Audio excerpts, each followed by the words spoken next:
It's your girl V. I'm back with yet another video.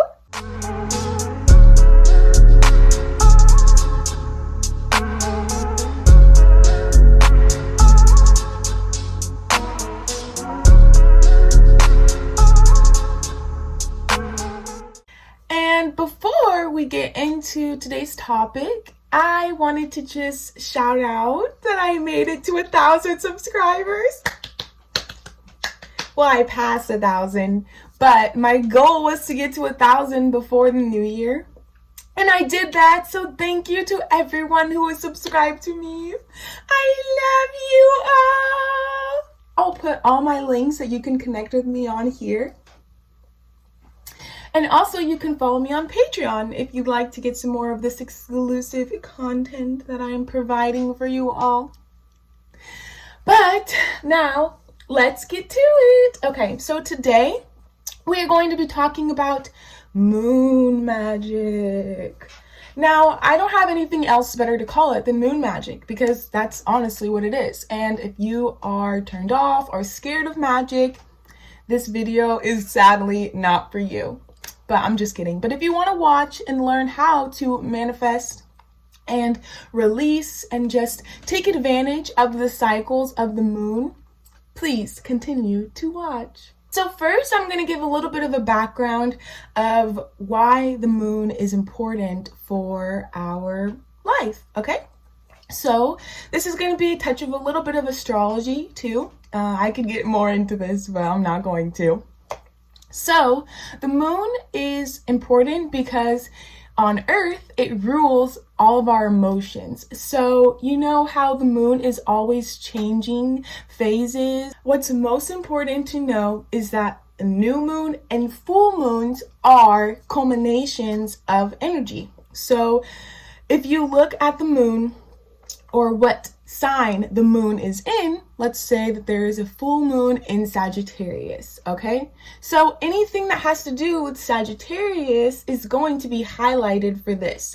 So you can look at your rising sign and look at the house that you have Sagittarius in according to your rising sign, and you can see what area of your life will be affected by the phase of the moon. Now, like I said, the moon rules over our emotions, so how the moon changes, we change a lot too. So every day, about 2.5 days, the moon stays in a sign. So it'll change accordingly every 2.5 days, like I just said. And yes, so every time the moon is in a different sign, we have different areas of our life that we want to focus on. And it's different for everybody because everybody's birth chart is different. Now, that's enough background on the moon. If you need to know more, I encourage you to do your own research because there is so much to learn that I simply cannot fit in this video. Now, I just touched on the important parts of why the moon is important for us. And now I'm going to talk about the different phases of the moon and what you can do for each phase of the moon. Now, we call these full moon rituals. So we'll start with a new moon. So a new moon is 2 weeks after a full moon. And the new moon occurs when the moon begins a new cycle. So just like the moon begins a new cycle, us as humans, as earthly beings, also create a new cycle too, internally. So what is good to do during a new moon is you can have a new moon journal. So I talked about me having a manifesting journal that I use. I kind of use it interchangeably as a new moon journal and a manifestation journal because I like to write mantras, affirmations according to whatever it is that I feel that I want to invite in. So when you hear new moon, think new. What do you want to manifest? What do you want to bring in new to you? Okay? So with this, you can do a few things of how to do a proper new moon ritual, but it's really all up to you. Personally, this is what I do. I write down my affirmations. I take the paper and I fold it up nicely. And I stick it in a bowl of water overnight. Now, I know that sounds crazy. It's like, what the fuck? Why? But honestly, it's just symbolism of you taking what you want to manifest, putting it away, and just letting it sit and just grow. And then in the morning, what I do, I toss it out. Honestly, you can do whatever you want. Some people like to keep them, some people like to burn them, but me, I just want my manifestations just to be out there in the universe. I already wrote it down. I'm gonna put it away. I'm gonna throw it away. Because most of the time, I already know internally what I want to manifest, and I have a lot of things I like to do in addition to that. Now, that brings me to a full moon. Now, full moon, I'm sure everyone is more familiar with how these work because there's a lot of myths regarding how full moons work. Now, I'm sure that you know when a full moon is coming because people start acting fucking crazy. I used to work at a restaurant back in the day, and you know what, around a full moon I always knew when it was about to be a full moon because the customers were just on some other shit or other stuff would happen, like weird stuff, and I'm just like, yo, it's got to be a full moon or something. And most of the time it was. So you'll see that a full moon is like the climax of everything that has been marinating for the past 2 weeks, whatever. And it's a heightened time. So you may notice that your emotions are more volatile.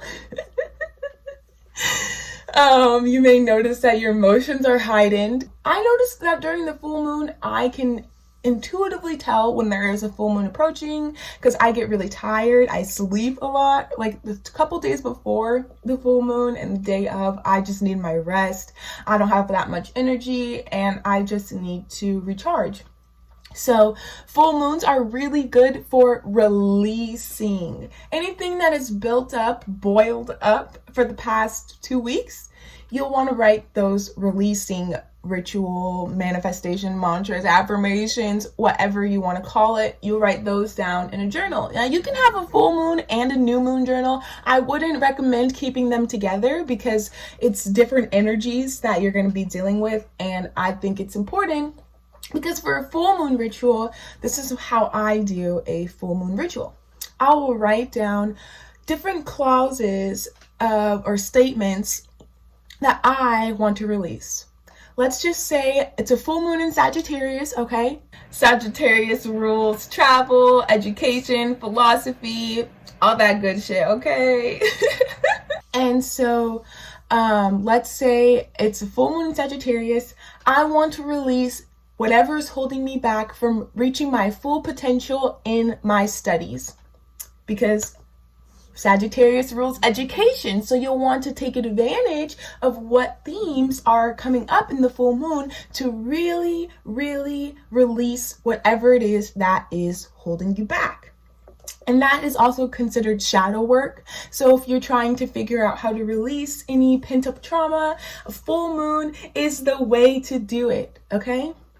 So when you write down all of these down on a piece of paper, however many times you want, then you take a look. This is what I do. I look and I read them out loud to myself so that I know what it is that I want to release. Then I take my paper and I burn that shit, okay?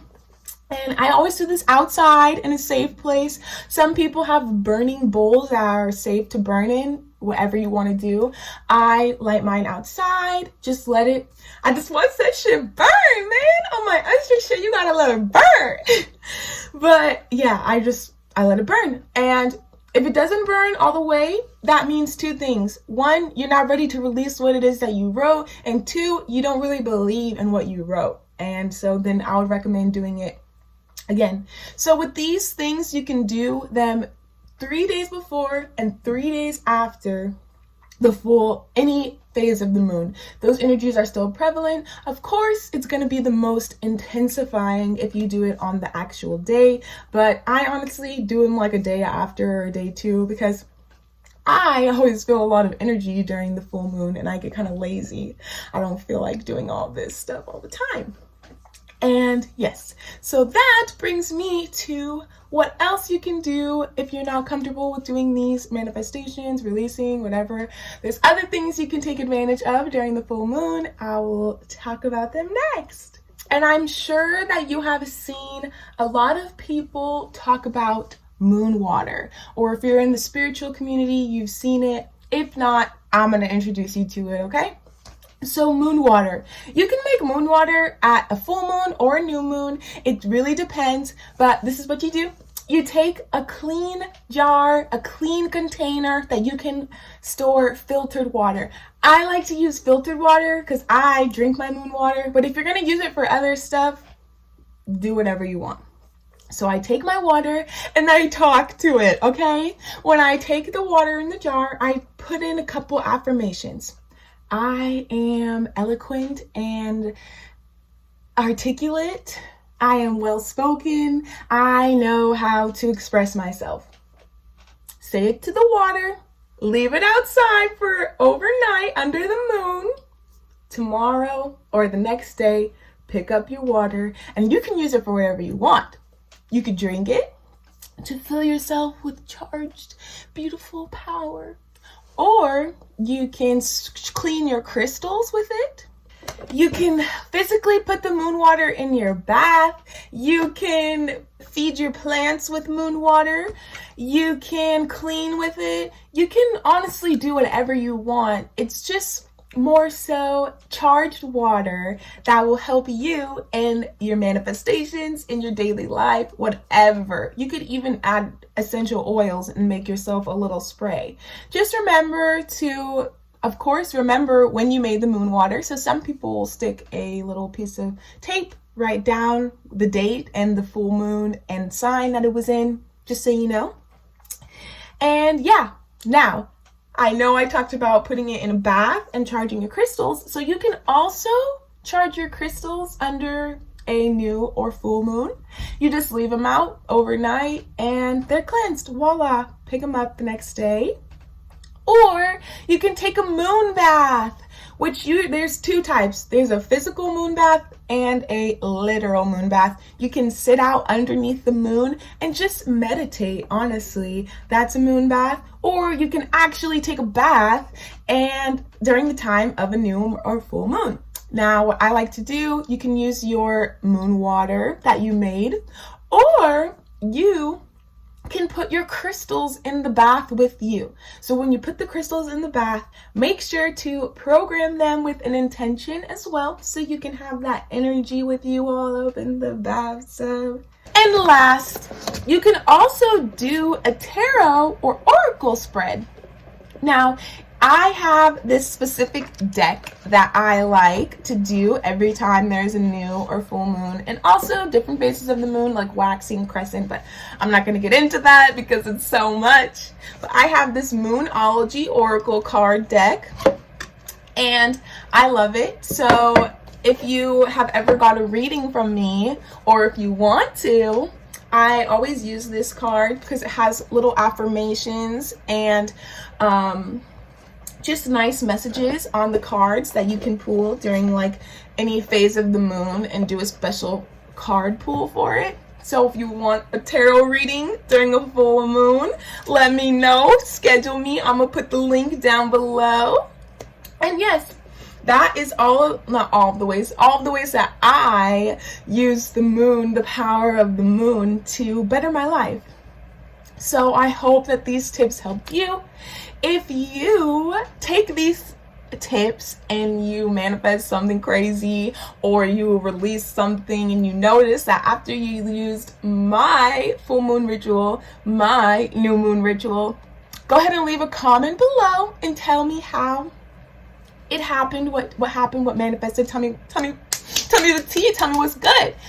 Or if you have any other new moon or full moon rituals that you yourself do that I didn't even mention, comment them down below so maybe someone else can pick up tips, because it is all personal, it is all up to you, and just do what you're comfortable with, okay?